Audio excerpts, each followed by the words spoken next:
Hello everyone, just for a very quick question. Hello? Hello?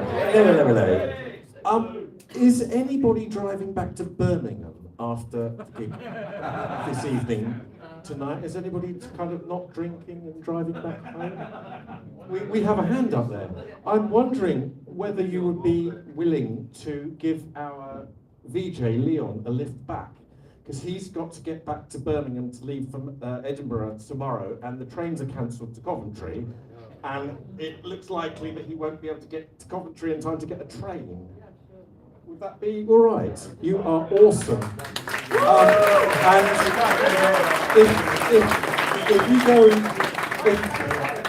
if you go and see Chris Abbott at the back and ask him for a copy of each of my CDs, you can have one of each of my CDs as a thank you. Awesome. Thank you very much.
Testing 1, 2, 3.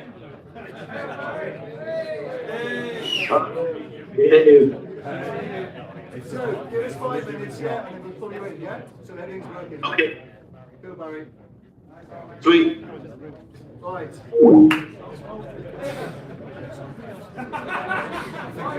God, Chris! Right, start.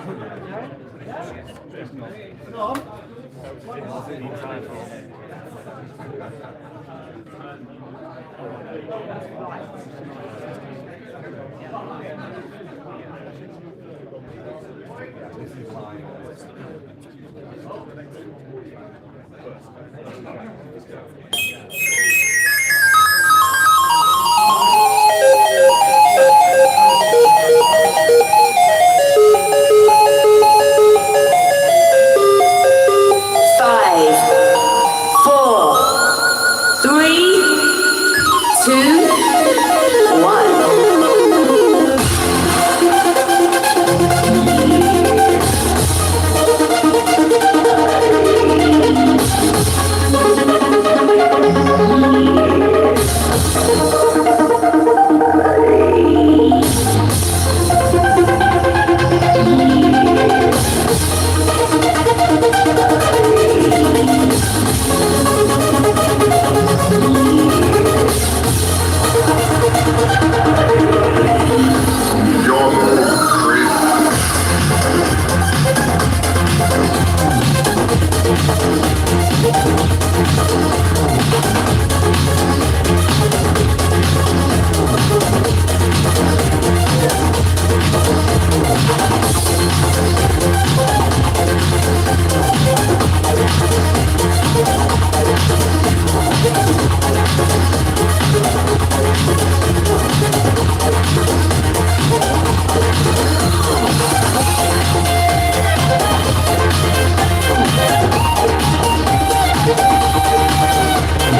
Oh, big round of applause for the intro, guys. Come on, look at that. That was special. I didn't know that was going to be playing. Absolutely amazing. Right, thank you for bearing with us. We know you've all been waiting very patient in the wings, but welcome to the ZZAP Live After Party!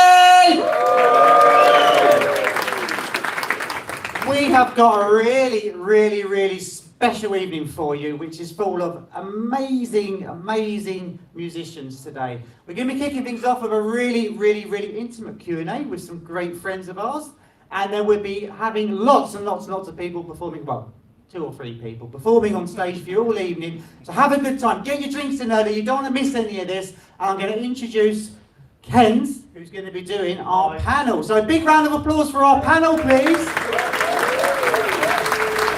Come up to the stage, guys.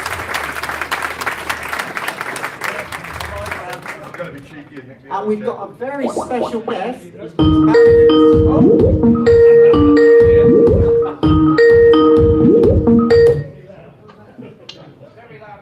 There we go. Right, I'm going to pass you over to Ken's, and I'll be seeing some of you with the questions. So make sure you get your questions ready. Hello. Wow. Say something. Hello, testing, 1, 2, 3. Testing. We hear you, Barry. We see you, Barry. You are on the screen. I can see myself on the screen. Can you hear us? Yeah. Oh my God, I'm talking to Barry Leitch. How cool is this?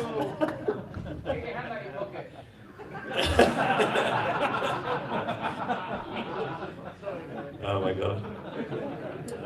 Amazing. Wow. You turn the laptop around so I can see who I'm talking to. Oh yeah, that's a good idea.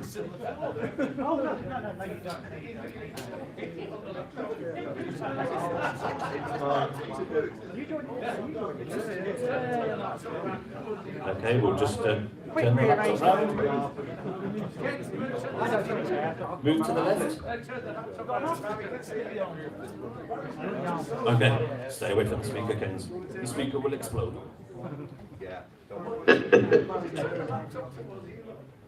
Can you see us now? I can see myself, the big screen. You look beautiful. Oh, can you make a bigger me? That's what. There we go.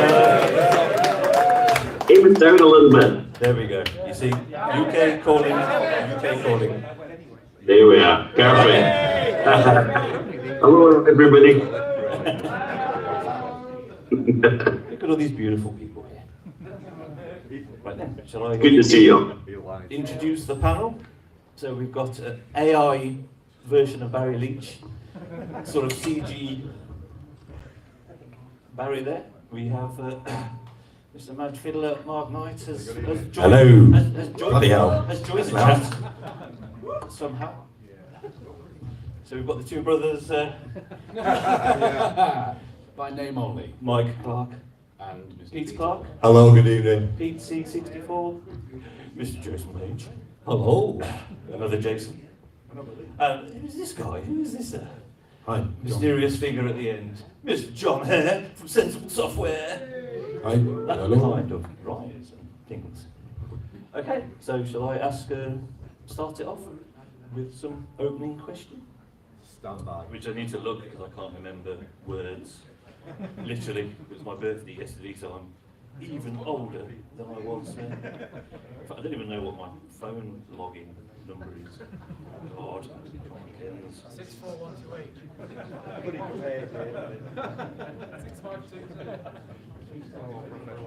Okay, so is that live Q&A? It begins. And I'm going to start with Mr. Mike Clarke, the legend, the psygnosis. Hello. Good day, and good to see you again. What would you like to know, sir? Right, I'm going to jump in with Last Ninja 2 on the Amiga. Yeah, all right. How old were you when that job dropped in your lap? I was 15. Literally, first gig. No pressure, lad. Yeah, it was good. I mean, it was rather out of the blue, as you can imagine. Do you want Exactly. to do the music on Last Ninja 2? Yes, I do, thanks. It was a couple of months later when I actually started to do the music, and it was during a half-term holiday, so it timed quite well. And for those 5 days, I just went to their office and did the music for the Amiga. And I had 40k per tune. Well, And it was very difficult. Okay, yeah, it is kind of chip-esque sort of. Well, it had to be, yeah. Yeah. Couldn't do anything Okay, more than that. I didn't know there was memory restrictions going on. It was just like, so yeah, that's not a bad job to cut your teeth It on. would, yeah. Really. It felt like a fluke though, so it was good to get some other games to do afterwards. Yeah. So that good began it intro. all. Yeah. Amazing. Cool. Thank you for that. Right, shall I move on to Mr. Peter Clarke? Hello. Good evening. Hello, sir. Good evening. We've met for the first time. We have today, yeah. In the flesh, but online. We've exchanged much abuse online on this call. We have. But we've actually had the first opportunity to abuse each other in the flesh today. So, Right. Well, a question I need to know the answer to. Ocean Loader 3. yep, It starts off with the Galway it does. opening bar. So is that kind of a gag that you did to make people think, oh, it's the Galway loader, and then it kicks into the Pete Clarke new loader? I'll kind of give you I'll give you a short PG version Okay. of how it came about. Okay. So,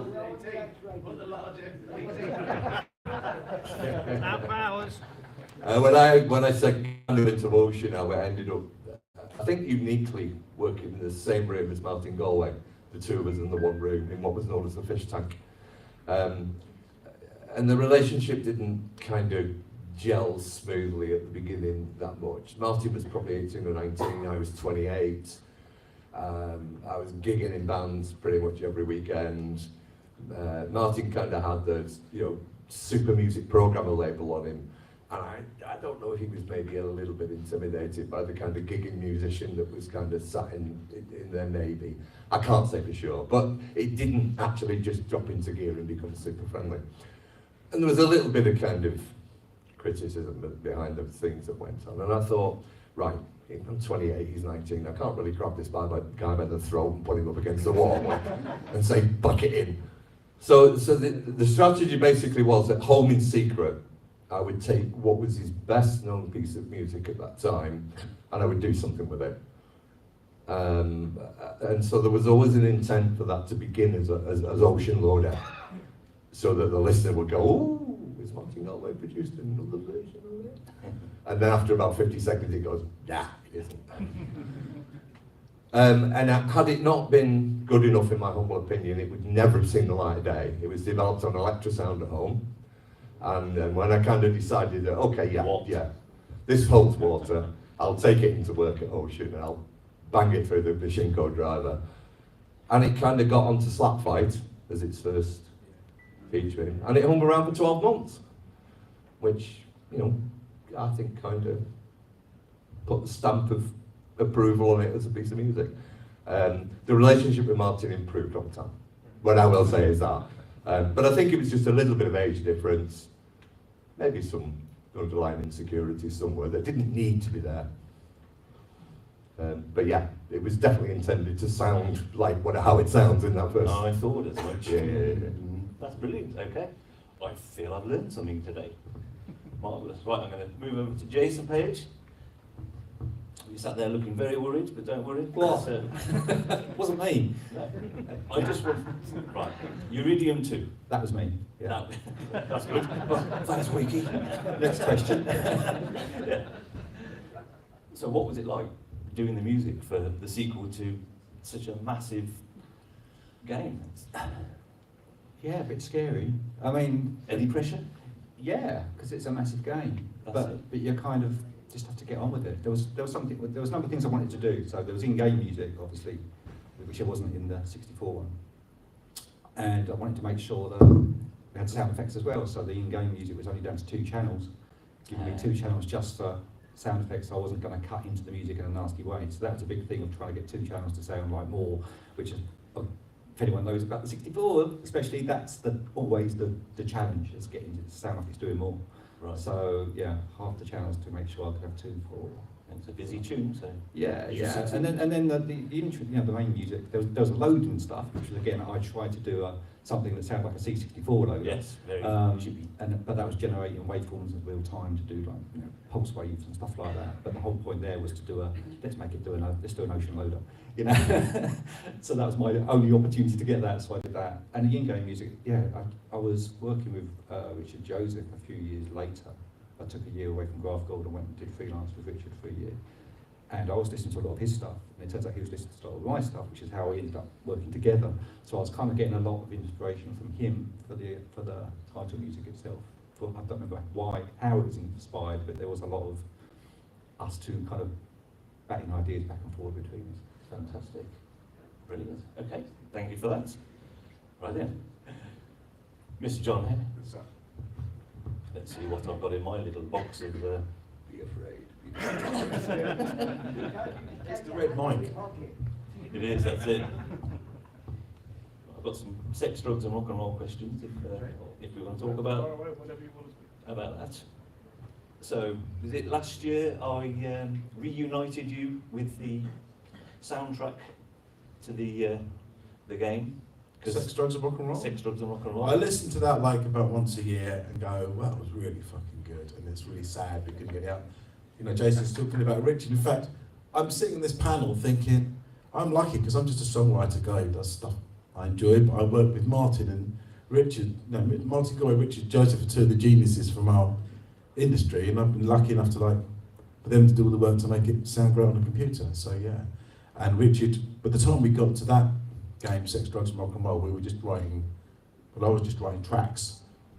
There were rock tracks for a point-and-click adventure about a rock star, kind of Leisure Suit Larry with Sex, Drugs and Rock and Roll in it. Richard was just producing it and arranging everything, and you guys who've worked with him now great years, it was a dream to not have that. I think even Mike, you did something on that. Did you do some? Mark did some violin on that, yeah? He did, yeah. There you go. Yeah. Amazing. And is a vinyl version going to appear? Oh, this is a good question. Self-indulgent Ken's Well, question. actually, this is a nice plug. So there's a few vinyls left of the EP we've got at the back. Some of the songs we're doing later. The vinyl for Sex, Drugs and Rock and Roll I do need to do one day when I've got this sociable soccer game out of my hair this year. Right. I'm rather preoccupied with my work at the moment, but yeah, I want to do it, yeah. And do a few more gigs as well, actually, because I don't do many. So get that out of your Jon Hare. Yes. I'm sorry. Oh, love you, Gary. I think we need to talk to virtual AI Barry Leitch on the screen, but not that close to the speaker because of feedback issues. I'll just scroll to mine.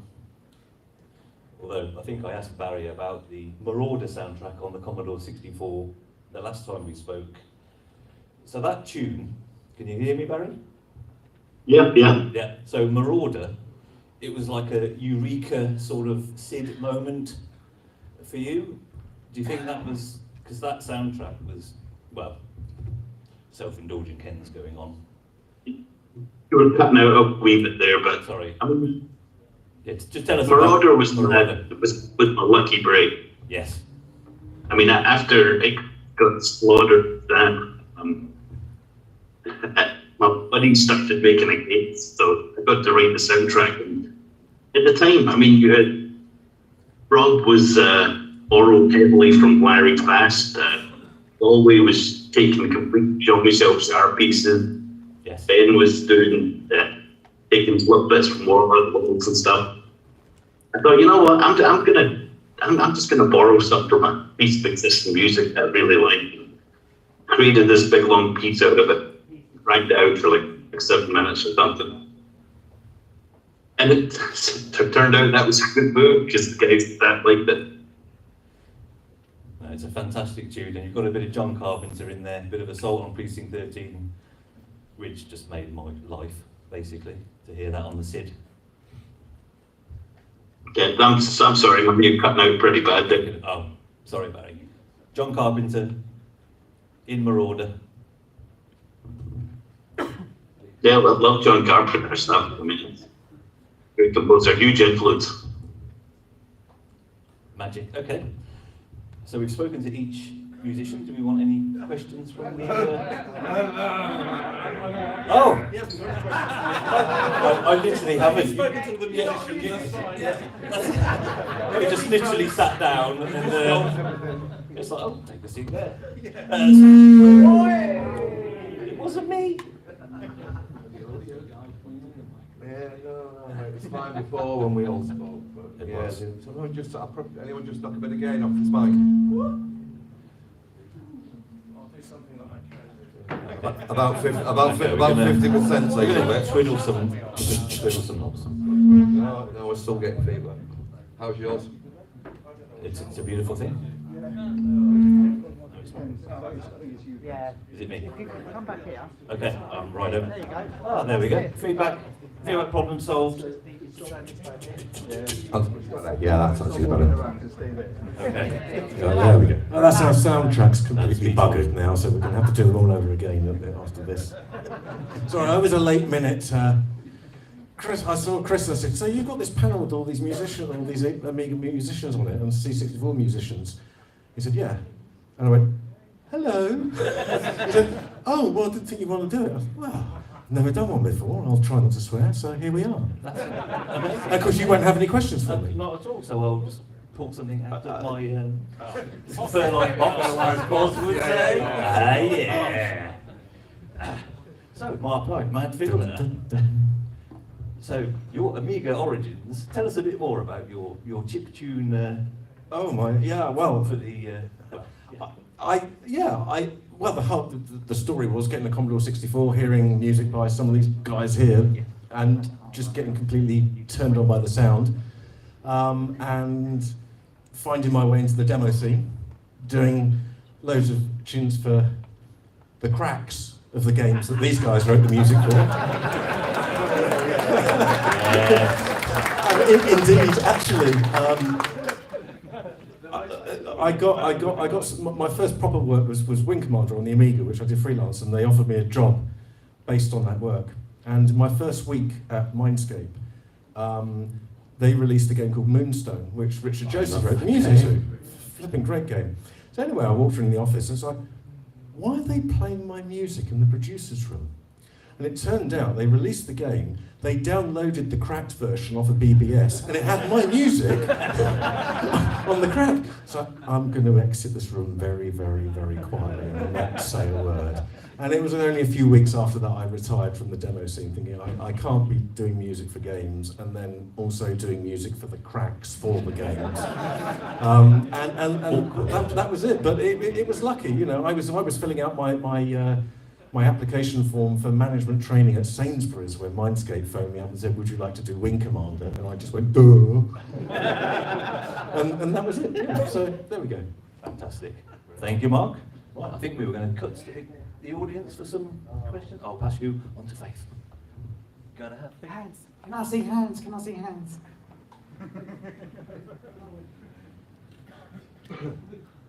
No one's got a question. Come on. Hey. Spoke to John earlier on about his involvement in Wizball. I had no idea it was his concept or whatever. From you do so much. It's my favourite game on any 8-bit system or a 16-bit. Can you explain about your role and what happened about that? You did briefly, but I think more people want to hear the story. I know I Well, will. Wizball was just, it was our second game of Sensible Software, so we'd done Parallax and we stayed with Ocean. We didn't yet know we weren't going to get paid any royalties, which someone touched on in the panel earlier. So we did the second game, and in those days, like we're back in '87 when we're talking about Wizball. None of us played computer games at home. None of us had home computers. We went to the arcades. So everyone was influenced by the arcade machines, and we were looking at stuff. And Chris, my partner at Sensible, he was really into Nemesis and Salamander and these kind of games and these kind of power-up spaceships. And Wizball came from that mentality of a game structured like that. And then I came to we worked in the spare bedroom of his house, really with Flintstones wallpaper, really, for real. And I came to the Flintstones room one day, and he had this bouncy ball thing going around. And he said, "What do you think of this?" I got this kind of bouncy ball thing. It's a bit hard to control, but it's kind of cool. And it was a flat surface when it started. It wasn't really hard, but then walls and things. So I made this stupid P face and stuck it on the thing, and then it spun around, and you could see the spin better. Like by putting a mouth, like a long thing on the circuit, you see the spin and the speed of it, which is the original reason that was there. And then it really went from there. And then we added the weapons, and then we added the idea of, I just studied lighting at college before I dropped out of it and was into the way the colours were formed, and so that's where the colour creation came from. And then we did the bit I like is you can jump between the levels, backwards and forwards. I really like that innovation in the game. And then we put a sound effect, and it sounded like a cat, so we called it a cat. Then we made a cat to come out of the thing because of the sound effects, and then, and the wizard, and that's it, really. Just like all of our games, we made it up as we went along, and it came out pretty good. Thank you. Sounds like a drug apple dream. Well, maybe a little bit. Who's next? Like Challenge Amica, this. Oh, here we go. I'm enjoying this. Right, this is for each of them, one by one, their favourite SID piece of music ever, whether it's your own or someone else's. You literally have a couple seconds in. Oh, there's rules to this question. Oh yeah. You can't say you're wrong, you don't like. Yeah, I'll take it first. I'll kick off first. It's easy for me because I didn't write any of the SID tunes. By a mile, I walked into a room and Martin Gilway played me Parallax. Before it was, and that just knocked me sideways. He said, I just made this tune for the game, what do you think? And I'm like, that's fucking amazing. No, the in-game or the... no, the title tune, yeah. But like I say, these guys actually made the tunes, I just listened to them. I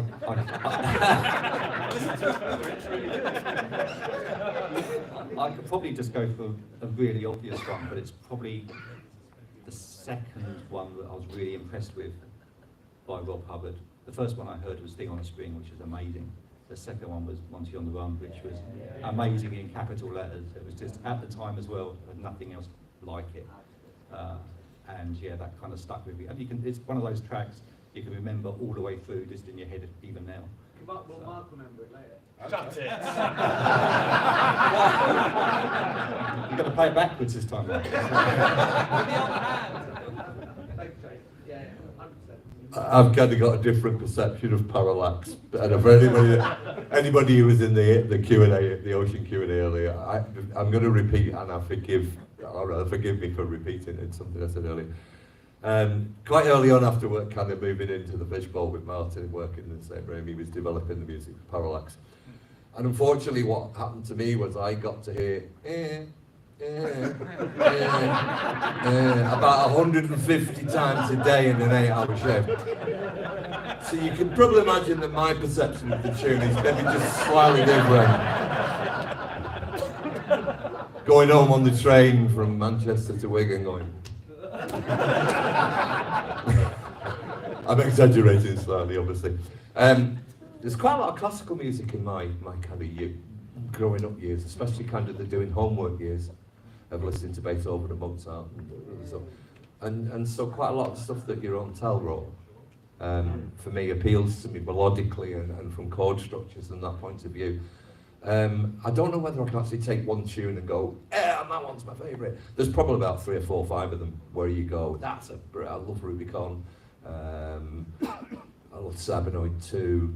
There's some great pieces that he wrote, and melodically they're really, really strong.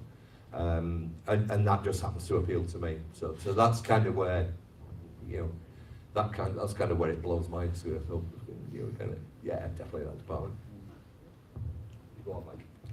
This is a very difficult question. Just to have one. There are so many, so I'll probably just say them all. So you can't. You've got to go down to 3 or 4. All right, I'll try and distill it. But all right, one of the big ones, which I always keep coming back to because it's not really like anything else, is the tune from Flash Gordon. Because it's really unusual. Well, I'll tell you what, the one thing on Flash Gordon, it's got a really good death metal riff on one of them. It's going da da da da da da da da da. It's just so weird. That's right, yeah. But yeah, the title screen's amazing. It doesn't sound like anything else that Rob did, and I'm not, obviously Rob's amazing, but that one just really stuck out. It's just so unusual, not really like anything else. I think Peter's Ocean Load is amazing. I worked in a computer shop when that came out, and I just pressed play and then stopped the tape so it could just keep playing. Yeah, it was brilliant. There's too many last Ben Daglich's stuff. But I'll stick with Flash Gordon because yeah, it's really something unique. Spellbound. Done deal.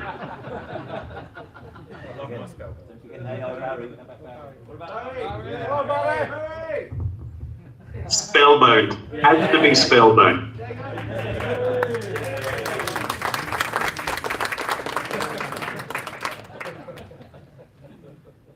Well, it's the definitive piece of D64 music, I think.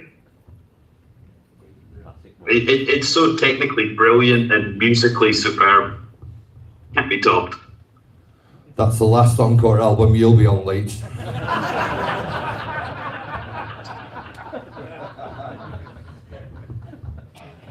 Who's next? Oh, that's nice. That's nice and close. Hello there. Yeah, I was just wondering, do you guys listen to some of the music from newer homebrew stuff or some of the demo party stuff? And was there anything that stands out for you at all? Oh, give it to me. Yes. In fact, I'm paying more and more attention to the demo scene as I get older, wishing to kind of get back into it, because that's the roots. And I can't remember the guy's name, but there's one particular guy on the 64, and everything he chucks out is absolutely amazing. Not Elman. Sorry, no. No. No.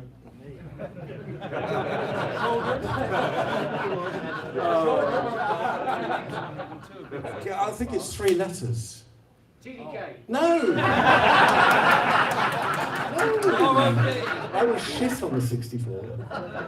I had Electrosound, and that's all I had. Couldn't use anything else. Nothing wrong with that. I did my GCSE music homework on Electrosound. My music teacher didn't understand it at all. Everybody else was writing string quartets and stuff, and I gave her a cassette. And then a mate of mine thought, that's a good idea, so he recorded and gave it in as his music homework, Ocean Loader. She didn't know. I don't know, no, I don't know. Oh, crikey, I'm really sorry, I can't remember the name of the guy, but every time I hear anything, see, I just don't do this enough now, but yeah, there's some really, really awesome stuff coming out, even now. I mean, the way the sound drivers have just continued to do more and more and more and more out of this little chip is just mind-blowing for somebody like me. So I didn't really answer your question, sorry. Yeah, it's like L-Man stuff. It's crazy good. You'd never believe it was a C64. I'm not saying Jason Page, sorry. You do very good stuff though. That's true. Yeah, fair enough. You did quite a good TDK remix, if I remember right. Or a number of them, actually. Yeah. Better than the original tracks, of course. That's my answer. So yeah, L-Man, Linus, Jammer, amazing, just impossible, the stuff that they've been doing with it. Elman and Java did contribute sounds to my Insidious SID emulation, so go and buy that, thanks. Yeah. Of which I will be demonstrating later. Yes, excellent. And as did Mark and Jason. Yes, thanks for that. But yeah, the stuff that they've been doing is just absolutely phenomenal. Yeah, you wouldn't know it's from a SID. It's incredible. What was the question again? Yeah.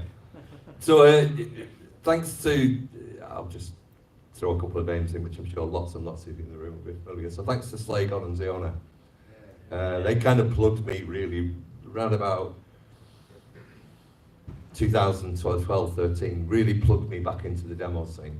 I kind of did my butterfly thing of coming in 86 and flying out again in 87, and pursuing the tech wave really from playing in bands and playing keyboards in bands and synths. I didn't really have a lot to do with computer music again until about 2010 when I kind of thought I discovered remix64.com. And kind of didn't do anything with it, and then the band broke up around 2019, and it was like, right, I've not got an outlet for this hideous drug addiction I've got to music. What am I going to do? And listened to a lot of the remixes, and some of them were just amazing, and others you kind of listened to and thought, I could do better than that. And so there was kind of this mixed thing of jumping into the remix thing. And I've kind of been there ever since. I tried to be active, I tried to really, really encourage new blood. One of the things that is a fact of life is that the remix scene is getting smaller because the old guys are dying off, and we're not kind of dragging in new blood in the same quantity. And one thing I would say to each and every one of you in the room tonight is, if you're not aware of remix64.com, there's just so much amazing stuff. There's like 5,000 remixes on there, Commodore 64 remixes. Forgive me, I don't know the exact number of Amiga remixes that are on there, but it's in the thousands.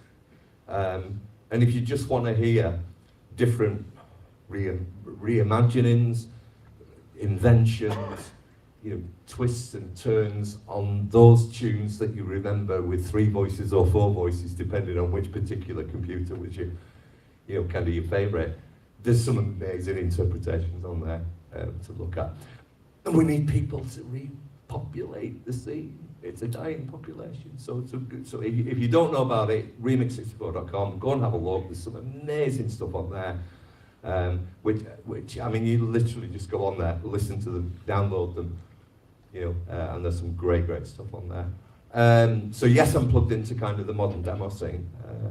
A lot of European and Scandinavian guys, and they're lovely to be around as well. And it's kind of, I do lots of video chats, usually towards the weekend. They normally drink copious amounts of God knows what, and I'm sober for most of the time at least. But it's still there. There's kind of the game scene, there's the demo scene, and there's a remix scene. And they're all the same thing, but just coming from different aspects. So the scene is out there, it's thriving, but it needs an injection of more people. If you love it, that's a way to make sure that it carries on for longer. So that's kind of my answer. I'm kind of still in it. I left, and then in 2015, I kind of wanted to do it again. The main reason was, since I stopped doing 64 stuff, I had learned so much more about audio, DSP programming through my day job of writing music for games still and so on, all that stuff. And I was kicking myself because I knew I could have done a far better job of one of my games at Graphville had I known what I knew now. And I wanted a time machine. And then I worked out, actually, I could do it now. There's software out there, things. So in 2015, I started writing SIDs again. And about 3 years ago, I joined Multi-Style Labs, that sort of thing. So I'm still trying to release stuff nowadays. And there's a program called GT Ultra, which I've been updating, which is an updated version of Goat Tracker that has more features, undo, things like that. To make it easier to use, because it's basically a pain in the arse to try and do anything with it if you don't know all the numbers off by heart. And I'm adding sample playback for that as the next one, 8-bit sample playback. So, and that's what, you know, that brings it into a whole new league. So, and all because of this sort of stuff is why, yeah, the scene carries on evolving, and you carry on with stuff that like the L-Mans and the like are doing, and that becomes the norm to a certain extent. Everyone has that ability, and then they'll push it and do something else. Like, so you've got to play catch up, and that's what I love about the scene, is that it's always the pinnacle. There's always so many people who are just looking at stuff in weird ways to do something amazing. And yeah, that's it. What's the question? Anyway. Yeah, I kind of lost the plot halfway through as well. My answer's really short. I stopped listening to new music since the 70s, so.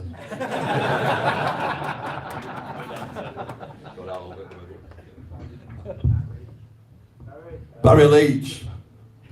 What was the question? Yeah, that's what we all said, yeah. Yeah, new SID demos, music, are you involved? Where are you with it? Any of it? I mean, L-Man stuff's amazing, and I've tried to use a bunch of retro sounds and like Horizon Chase Turbo and stuff. I wasn't allowed to use them in Horizon Chase 2. It was kind of disappointing. But I mean, I just bought Insidious recently. It was really powerful. I'm looking forward to playing with that. So I'm gonna try and squeeze some of those sounds into a new project I'm working on.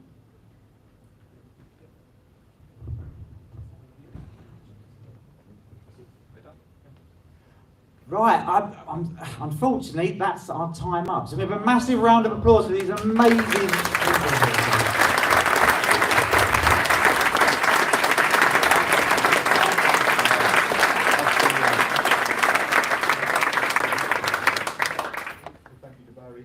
Oh, and thank you to Barry. Thank you so much for phoning in all the way from the States. California. Welcome. Pleasure to be here. Lovely to see everyone there. Sorry you couldn't be there in person. Thanks again, Barry. Thank you, Aaron. Cheers, guys. Yeah, see you soon. Bye. Right. See ya. And can we have another special round of applause for Ken's for sorting out the questions? Thank you. Thank you.